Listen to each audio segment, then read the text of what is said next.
президент болуп калсаңыз, кайрадан президенттик башкарууну кайрып келесизби, кантип? Азыр башаламан болуп кетти Абдурасул дейт. Сөзсүз түрдө кайтарышыбыз керек. Башка жолубуз жок биздин. Сөзсүз түрдө кайтарышыбыз керек. Мен неге ушундайга ынтызармын, билесиздерби?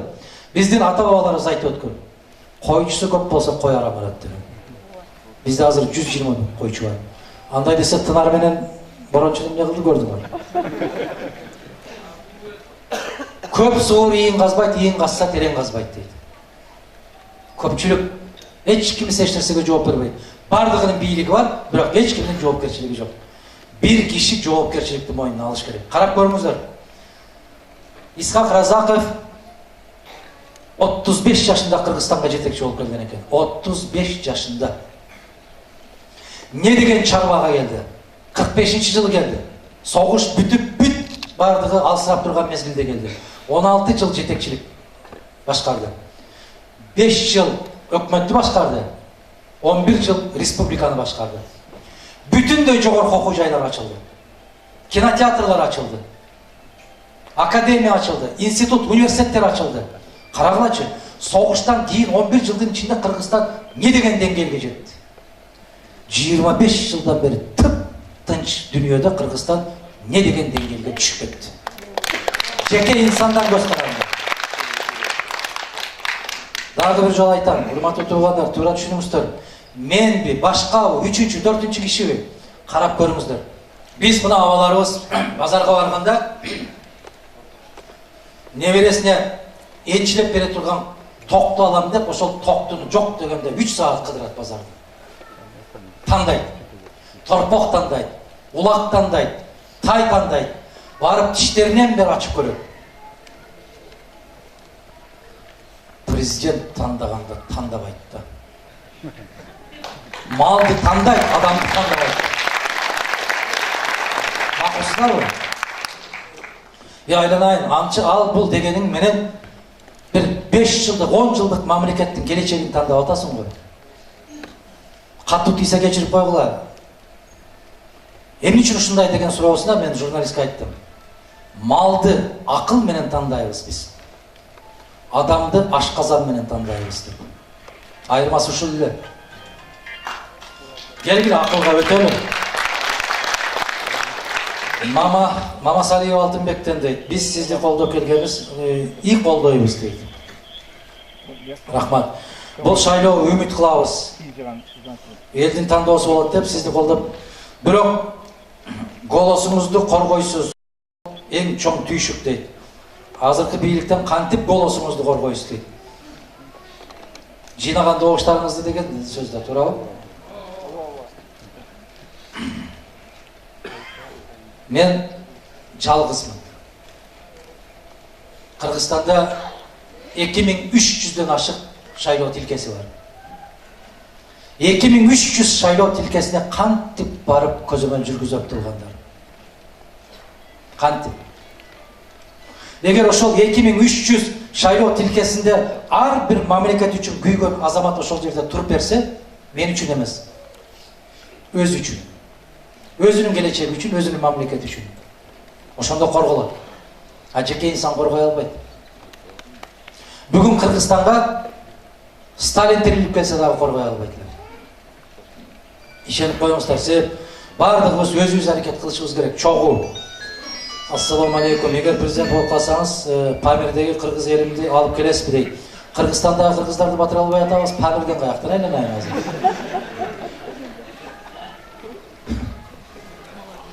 Кара сулуктарды кара сууга батыра албай Москвага келип алып келип атпайбызбы?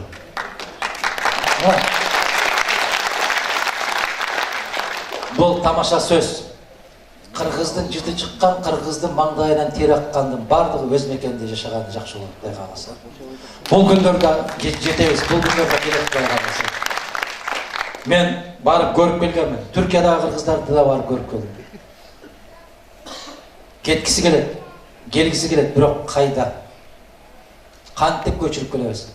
Мына кече Дача сууга самолет түшүп кетти эле. Бүгүнкү күнгө чейин жакшылап бир айта албай атат. Үйдү качан салып берет деп. Россияны караңыздарчы. Мына Иракы чыгышта Дальний Восток деп коет. Түшүнбөй калбагыла Иракы чыгыш десем. миңдеген үйлөрдү суу басып атат. Путин айтып атат. 1-сентябрга чейин үйдү куруп бүтүрөсүңөр, мектепти бүтүрөсүңөр, ушул жерден сабакка барыш керек деп атат. Туурабы? Зыңкылдатып иштетип атат. А бизде эмне?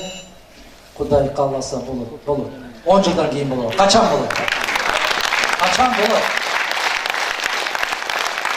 Сиздер суроону койгондо, талапты койгондо, так койгондо үйрөнүшүңүз керек да. Качан? Мен кече дагы бир сын пикир айтып койдум, кечирип койгула. Ошол суроолордон улам гана чыгып кетип баратат. Бизде качан болчу эле? Кырсык болгон үйүңө чакырып алып келип Кур'ан окуткан. Мындай бейбаштык болгон эмес. Болбойт мындай.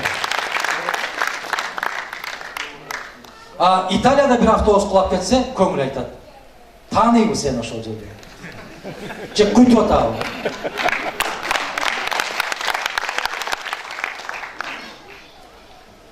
Балапан ырыңызды ырдап бериң дейт. Аны мен ырдабайм, мен ырыма жоодар бешим деген ырдап жүрөт. Ошону айтып атасыздарбы? Бул ошол баягы сиздер эми элестетиңиздер. Ушул толук 30га чыга элек Мадумаровдун жазганары ушул. Баягы 95-жылы депутат болуп келген кезинде 29 жашта экенмин. Жаш деп жүрүп, мына пенсияга алып келдиңер азыр мен да. Эми ошондо дагы чыркырап, баягы 29 завод кетип бартат. Писак программасын алабыз деп. Аябай катуу чыркырап атканда, ушу трибунага чыгып сүйлөсөм, эч ким укпайт да. Ушундай отуруп беришти да. Жок, Акаев айтты, басышыбыз керек. Жок, Акаев айтты, беришибиз керек. Жок, Акаев айтты. Ошондо чыдабай кетип, чыркырап кетип, жүрөгүмдөн чыккан эле ушул. Балапан, ыйлабачы заманыңа. Бүгүндө түшпөсө эт казаныңа.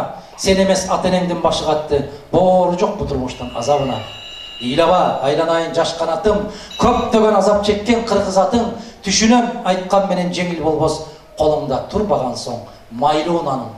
Күлбөсөң, көңүлүңдү көтөрбөсөң, кубанып өз үйүңдө көрөлбөсөң, кантип мен айталамын кыргызсың деп кыргыздын жеринде да көгөрбөсөң. Балапан аман болуп эр жеткенде, бактыңды таба албастан өз жергеңде, мына бүгүн сиздер. Бабалар ушул күнгө калтырды деп, боз үйдө калбагайсың биз кеткенде деп. Мына ушул заман.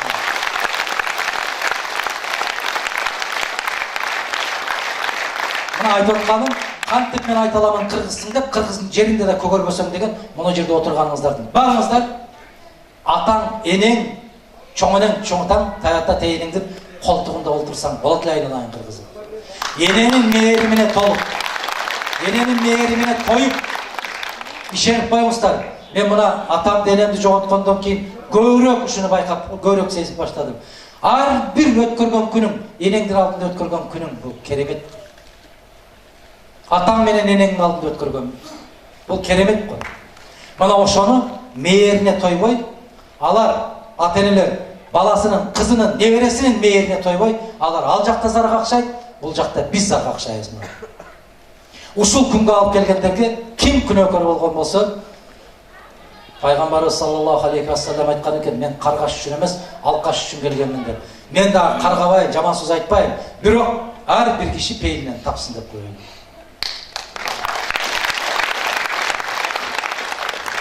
Адахан Кемсанбаевич, убагында Текебаев, Садырбаевтар менен чогуу Акман кафесинде чай ичип кетчү элеңер.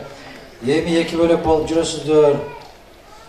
Эки эмес, 3 Садырбаев келгиз жакка кетти.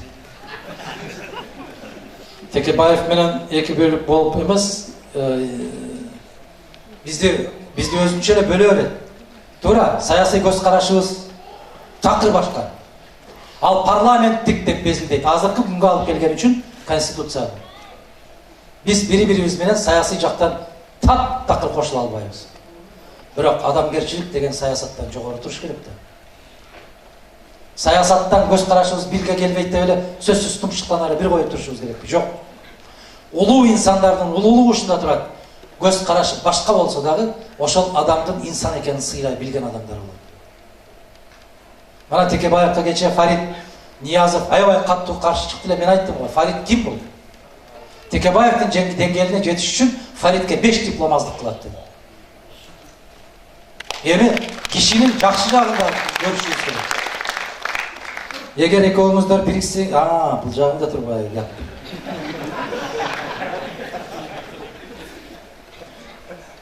Гаптын тагыда гап калып кеткен экен.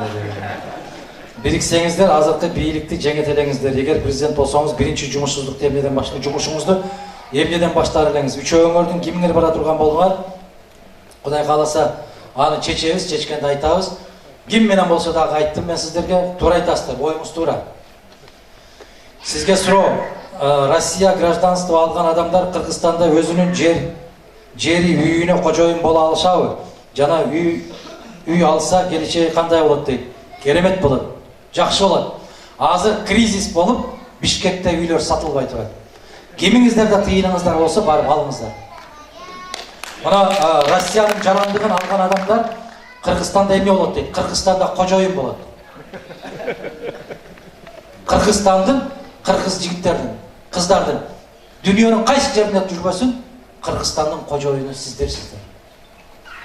Биздин бир эле жерибиз бар, башка жерибиз жок. Биз ошол жердин кожоюнубуз. Ким болот эле? Кожоюн болосуз. Мына үйүнө кожоюн боло алабы дейт. Болот. Ишиңизге ийгилик, чын денсаулык. Суроо, президент болуп калсаңыз ишти биринчи эмнеден баштайсыз? Тартип. Россиянын президенти көрсөткөн адам президент болот деп катуу сөз болот. Сиздин ушуга көз карашыңыз кандай дейт Элдияр Батыралиев. Өзү негизи биз өз киндигибизди өзүбүз кескенибиз жакшы болмок. Сөзсүз түрдө Россия, Казакстан, Өзбекстан кошто мамлекеттер менен кеңешип туруп чечишибиз керек. Бирок Алладан берген укук, ал биздин укугубуз. Биз ошол коңшулар менен таттуу мамиледе болуп туруп, чечимди биз өзүбүз кабыл алышыбыз керек. Ошондо анан көкүрөк каксак болот, эгемендүү элибизде. Анан башка бирөө келип чечип берет экен, анан ошол көрсөтөт экен дегенде анда бир аз өксүктүк болуп калат. Кыргызстандын сырткы карызы көбөйгөнүнө карабай, президент Атамбаев өзүнө кымбат үй салдырып жатат. Экинчисин салам деди го. Көз карашыңыз кандай? Сиздики кандай болсо ошондой. Сиз кээде жатканда, курсагыңыз ачканда күдүрөнүп сөгүнүп атасызбы? Мен дагы ошондой болуп жүрөм.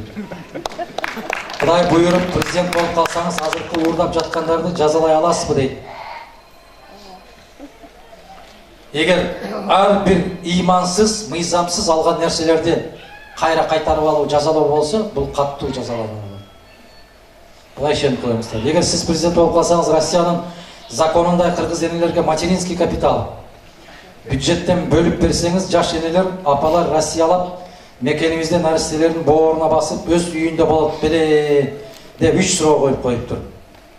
Энелердин атынан суроо дейт.